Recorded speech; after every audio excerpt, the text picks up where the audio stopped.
In 1961, President Kennedy's team of advisors was called the best and the brightest. So how did they approve a military plan so flawed it was doomed before it even began?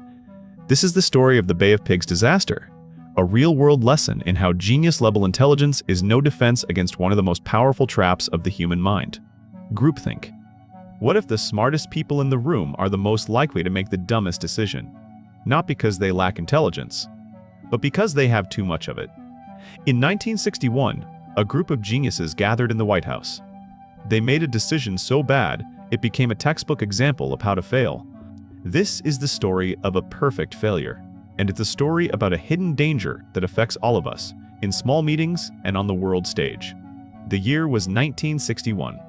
A young, new president, John F. Kennedy, had just taken office. The air in Washington was electric, with a sense of new beginnings. The Cold War was at its peak, a global contest of wills between the United States and the Soviet Union. Every decision felt like it could tip the balance of the world. Kennedy had surrounded himself with men who were considered the sharpest minds of their generation. They were filled with confidence, energy, and a belief that they could solve any problem. In the first few months of his presidency, this brilliant team was presented with a secret plan. It was a plan inherited from the previous administration, a bold and risky operation to invade Cuba and overthrow its leader, Fidel Castro. The team reviewed the plan, they debated it, and they approved it. Weeks later, the invasion happened. It was a complete and total disaster.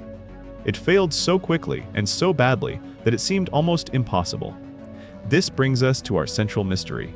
How did a room full of the most celebrated minds in America look at a plan destined for failure and see a clear path to victory? The answer is not about politics or military strategy. The answer is about psychology. It's a puzzle about the human mind, and to solve it, we need to understand the strange and powerful trap that these men fell into without ever seeing it. To understand the mistake, you first have to understand the men who made it. They were, by any measure, exceptional. People called them the best and the brightest. They were not just politicians, they were intellectuals, executives, and academics who had reached the top of their fields. They had created an atmosphere around the president that felt unstoppable. It was a new era, often called Camelot, and these were its knights. There was Robert McNamara, the Secretary of Defense. McNamara had been the president of the Ford Motor Company. He was a man who lived by numbers, data, and logic. He was famous for his ability to break down any problem into a set of facts and figures. If a plan didn't make sense on paper, he would know it. He was seen as the embodiment of rational thought. Then there was McGeorge Bundy, the National Security Advisor. Bundy had been a dean at Harvard University at an incredibly young age. He was brilliant, with a mind that could cut through complex arguments in an instant. He was the gatekeeper of information for the president, the man who shaped the discussions and framed the choices. His approval carried enormous weight. And there was the president's own brother, Robert F. Kennedy, the Attorney General. He was known for being tough, intensely loyal, and practical. He was his brother's closest confidant, the one person who could speak with total honesty. He acted as a guardian, always looking out for the president's best interests. These men, and others like them, formed the core of the decision-making group. They respected each other's intelligence. They enjoyed the challenge of debate. There was a strong sense of unity, a feeling that they were all on the same team, a team that simply did not lose. They had won the election. They were running the most powerful country in the world. This shared feeling of success created a powerful bond. It also created their first and most dangerous blind spot, the deep-seated belief that they could not fail. The plan presented to them was codenamed Operation Zapata. It was created by the CIA. On the surface, it sounded straightforward. A small army of about 1,400 Cuban exiles, trained and supplied by the United States, would launch a surprise invasion of Cuba. They were known as Brigade 2506. The goal was to establish a beachhead, inspire the Cuban people to rise up against Fidel Castro, and trigger the collapse of his government. But if you looked closer, the plan was filled with holes. It was less of a strategy and more of a wish list. The clues that it would fail were not hidden. They were right there on the surface. First, consider the landing spot. The original plan suggested a landing near the city of Trinidad, with mountains nearby where the invaders could escape and wage a guerrilla war if things went wrong. but the Kennedy team changed the location to a remote and swampy area called the Bahia de Cochinos, or the Bay of Pigs. It was isolated, with only a few roads leading out, all of them easily blocked. There were no mountains to escape to. If the landing failed, the invaders would be trapped. The swamp itself would be their prison. Second, the plan's success depended entirely on one huge assumption, that as soon as the brigade landed, the people of Cuba would join them. The CIA assured the White House that Castro was unpopular and the country was ready to revolt. But this was based on flawed intelligence. Inside Cuba, Castro had a strong support base and a powerful security force. The idea of a spontaneous, countrywide uprising was a fantasy. There was no real evidence to support it. Third, the plan required American air superiority. The small brigade could not survive without you, us, planes controlling the sky above them. But Kennedy wanted to keep America's involvement a secret. He was worried about the political fallout of a direct U.S. attack on another country. So, at the last minute, he reduced the number of planned airstrikes. He tried to have it both ways, an invasion powerful enough to win, but quiet enough to deny. The result was a force that was too small to succeed on its own, with air support that was too little to make a difference. The invaders were left exposed and vulnerable. Any one of these flaws should have been enough to stop the plan. Together, they made the operation a suicide mission. And yet, the brilliant minds in the White House looked at this collection of bad assumptions and gave it a green light. The question is, why? The reason a room full of smart people made such a bad decision has little to do with intelligence. It has everything to do with how a group of people can talk themselves into a bad idea. Years after the Bay of Pigs, a psychologist from Yale University named Irving Janis studied the event. He was fascinated by the same puzzle. He gave a name to the trap they fell into: groupthink. Janis described groupthink as a mode of thinking that people engage in when they are deeply involved in a cohesive group. It happens when the members' desire for agreement and harmony becomes so strong that it overrides their ability to look at other options realistically.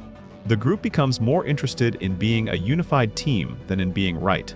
Janis identified several key symptoms, and they read like a diary of the Bay of Pigs planning meetings. The first symptom was an illusion of invulnerability. The Kennedy team was riding a wave of success. They were the best and the brightest. This created a shared belief that whatever they did would succeed. It fostered an optimism that was disconnected from reality. This wasn't arrogance in one person, but a shared feeling that insulated the whole group from doubt. The thinking was, we are a team of winners, so this must be a winning plan. The second symptom was self-censorship. This is when people who have doubts decide to stay quiet. During the planning, a historian and White House aide named Arthur Schlesinger Jr. had deep reservations about the invasion. He thought it was a terrible idea. But he was sitting in a room with men like McNamara and Bundy. He wrote his objections down in a private memo and gave it to the president, but he admitted later that he held back his strongest criticisms during the key meetings. He said he felt a pressure not to be the disagreeable man who broke the sense of unity and confidence. His silence left the impression that everyone was on board. This leads to the third symptom: direct pressure on dissenters. If someone does speak up, the group will find ways to pressure them back into line. The Undersecretary of State, Chester Bowles, was one of the few who strongly and openly objected to the plan. He wasn't quiet about it, and what happened? He was seen as an outsider, someone who wasn't a team player. His influence on the decision was minimal, and he was eventually moved to a different position. The message to everyone else in the room was clear: disagreement has a cost. Finally, Janis identified what he called mind guards. These are members of the group who take it upon themselves to protect the leader and the group from information that might challenge their shared beliefs. It's not necessarily a conscious act. It can come from a sense of loyalty. Robert Kennedy, for example, was fiercely protective of his brother. Some historians believe he may have acted as a mind guard, minimizing the disagreements and doubts to present the president with what looked like a strong, unified consensus. He wanted to shield his brother from a messy, uncertain debate. The illusion of being bulletproof, the personal choice to stay silent, the pressure to agree, and the shielding of the leader from bad news all worked together. They created a quiet consensus in the room. It was a consensus based not on a good plan, but on the powerful human need to belong to the group.